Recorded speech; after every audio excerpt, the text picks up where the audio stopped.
गमड़ भरसा लांडियूं थाने की हद में कलोड़ा बिरादरी के बिन नौजवाननि के कत्ल खिलाफ कलोड़ा बिरादरी लाड़काणो गंबड़ रोड ते जो धरणो है रोड ब्लॉक कयो है जंहिंखां पोइ ॻाल्हियुनि खां पोइ रोड खोलियो भी है।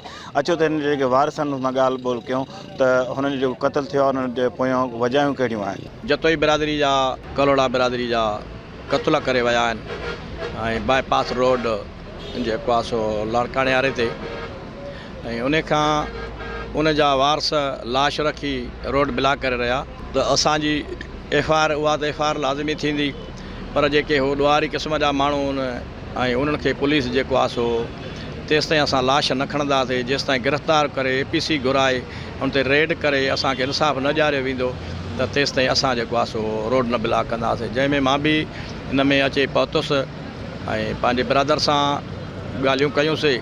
SHO पंहिंजो सलीम दायो भी DSP अगड़ा भी ऐं कुछ ॿिया पुलिस ऑफिसर भी उन्होंने इहो वाइदो कयो त बाबा असां जेको आहे सो अॼु जो अॼु हुन जूं गिरफ़्तारियूं भी कयूं था ऐं असां हुन ते रेडियो भी कयूं था। असां बिल्कुलु इंसाफ़ ॾियारींदासीं ऐं कलोड़नि जे हिसाब सां जेकी मुंहिंजी ॻाल्हि थी उन्हनि इहो कयो त असां हिन वक़्तु तुंहिंजे चवण ते असां रोड खोलियूं था पर जे रोड इन खां पोइ हुनखे रेड न थी ऐं हिन वक़्तु ताईं हू सरियाम घुमंदा रहिया त पोइ जंहिं जनाज़े जे टाइम ते असां जेकर आख़िरी रोड ब्लॉक करे कंदासीं पोइ कंहिंखां बि बस न कंदासीं जेसि ताईं उहे जवाबदार हिते हथ थी न ईंदा। शहीद थियल आहिनि। हिकिड़ो मुंहिंजो वेगो सौट आहे, ॿियो मुंहिंजो सॻो भाउ आहे शमीर मुंहिंजो भाउ आहे ऐं उमिरि जेको आहे मुंहिंजो वेगो सौट आहे।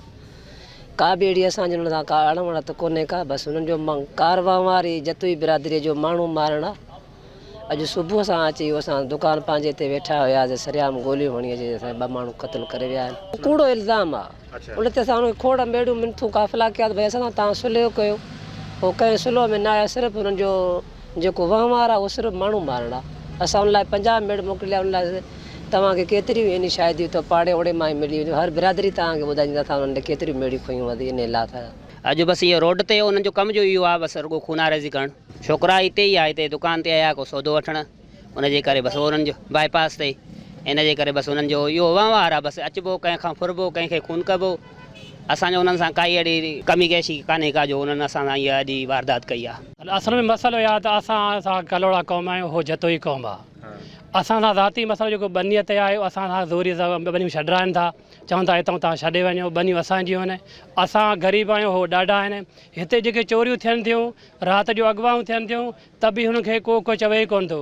जेकॾहिं का चोरी थिए थी, कंहिंजो सोलर खॼे थो, कंहिंजी बैटरी खॼे थी, या असांजा ज़ाती मसाला जेका झेड़ा थियनि था उन्हनि खे हुकूमत कुझु चवे ई नथी। राति जो चोरी थिए थी, पेर हिकिड़े तरफ़ ॾोहारी ॿिए तरफ़। हींअर सुबुह सां सरेआम आया आहिनि 4 ॼणा जतोई, उहे असांखे फायर करे ज़ाहिरी तौर ते मारियूं हलिया विया आहिनि। उनजो जुणस नालो आहे, हिकिड़ो लतीफ़ नालो जतोई आहे। तंहिंखां बाद में हाणे बि हुनजा घर बनियूं ॿार असांजे भिक में आहिनि। उहे हींअर बि हथियार खणी उते बीठा आहिनि, उनखे को चवण वारो आहे ई कोन। कैमरामैन आबिद जामड़ो सां गॾु ज़ाहिद जामड़ो, KTN न्यूज़ गंबर।